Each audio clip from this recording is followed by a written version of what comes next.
Acidity ఒకటి అండి ఎక్కువ సమస్య ఏంటంటే ఇంట్లో మా తెలిసిన వాళ్ళు కూడా ఫ్యామిలీ నిన్నే అండి ఆ ఎసిడిటీతో బాధపడ్డారండి. ఎసిడిటీ అసలు అంటే వయసును బట్ట ఇదివరకు పెద్దోళ్ళకి వచ్చేది కడుపులో మంట అనుకుంటే ఇప్పుడు చిన్నపిల్లలు కూడా ఎసిడిటీ ఉందండి. ఇప్పుడు నాకు ఈ 30 ఏళ్ళు అసిడిటీతో బాధపడినా, వస్తుంది పోతుంది 81లో వచ్చింది నాకు అసిడిటీ. అప్పటి నుంచి సిమిటిడిన్, ర్యాంటిడిన్, పెంటప్రజోల్, ఓమెప్రజోల్, జలసిల్, రిఫ్లెక్స్, కాయం చూర్ణ, ఎనోసాల్ట్, ఇన్ని రకాలు అన్నీ వాడతానే ఉన్నా. వాడతాము, తగ్గుతుంది, పోతుంది, మళ్ళీ వస్తుంది, ఇదే పని. రాగి జావతో నాకు పూర్తిగా పోయింది. రాగి జావతో రాగి జావే, దాంట్లో మళ్ళీ మొలక కట్టేది లేదు, వేసేది మజ్జిగ కలిపేది, పాలకి ఏమీ లేదు. రాగి పిండి ఒరిజినల్ ఉండాలి. అయితే రాగి పిండి బయట కొంటే మనకు కొన్ని దగ్గరలో బియ్యం పిండి కలిపేస్తారు. బియ్యం ఫ్రీ, రాగులు 40 రూపాయలు, బియ్యం ₹1 కదా, ₹2 చీప్ అయిపోయింది. సో బియ్యం పిండి కలిపేసారు రాగి పిండిలో, దాని ఎఫెక్ట్ ఉండదు. సో రాగి పిండిని నీళ్ళలో కలిపేస్తాం, లిక్విడ్ అయిపోతుంది. వేడి మసలుతా ఉండే నీళ్ళలో ఈ లిక్విడ్ పోసి తిప్పుతా ఉంటే రాగి జావ రెడీ. షుగర్ లేకపోతే ఆర్గానిక్ బెల్లం వేసుకోండి, ఐరన్ మినరల్స్ వస్తాయి కాబట్టి.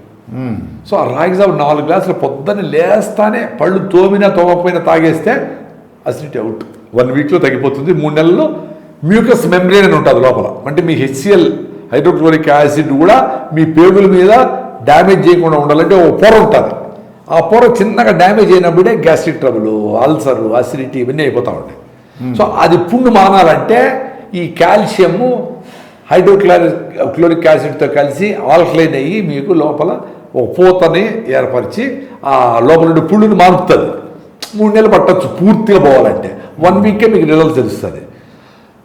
ప్లస్ సాయంత్రం 4 గంటలకు ఒకసారి 3 గ్లాసులు రాగి జావ. మళ్ళా రైసు ఆపేసి జొన్న రొట్టెలు, రాగి ముద్ద, ఆరికలు, కోడో మిల్లెట్ ఆరికలతో మీరు అన్నం చేసుకో, పొంగల్ చేసుకోమని ఇవి వాడితే 1 మంత్లో అందరికీ అసిడిటీ పోతుంది. 195 మందికి పోతుంది. ఇంకా 5 మందికి ఏమైనా ప్రాబ్లం ఉండొచ్చు, అది డాక్టర్లు చూసుకుంటారు. 95 మందికి పోతుంది. ఎందుకు వస్తుంది అసిడిటీ? యాసిడ్లు ఓడుతూ ఉన్నాయి. యాసిడ్ ఎందుకు వస్తూ ఉంది? సరైన ఫుడ్ లేదురా, పొట్టలో ఖాళీ అయింది కాబట్టి ఆకలి వేస్తే నువ్వు తింటావు, నాకు ఎనర్జీ కావాలి, నాకు ఫుడ్ కావాలని అడుగుతుంది బ్రెయిన్. అప్పుడు ఏం చేస్తాం మనము? తొందరగా అరిగిపోయేటివే తింటాం. 2 బజ్జీలు తింటాము, బన్ను తింటాము, కేక్ తింటాము, ఏదో తింటాం, ఇడ్లీ తింటాము, దోశ తింటాము. ఇవన్నీ రైస్తో చేశాం. రైస్, మైదా, గోధుమలు ఇవేం చేస్తాయి? తొందరగా అరిగిపోతాయి. మీకు కావాల్సింది 5 grams of glucose in your body ఎప్పుడు, అంతే. మీ బాడీలో 5 నుంచి 6 లీటర్ల బ్లడ్ ఉంటుంది. 5 నుంచి 6 గ్రాములు గ్లూకోజ్ ఉంటే మీకు కరెక్ట్గా ఉంటుంది.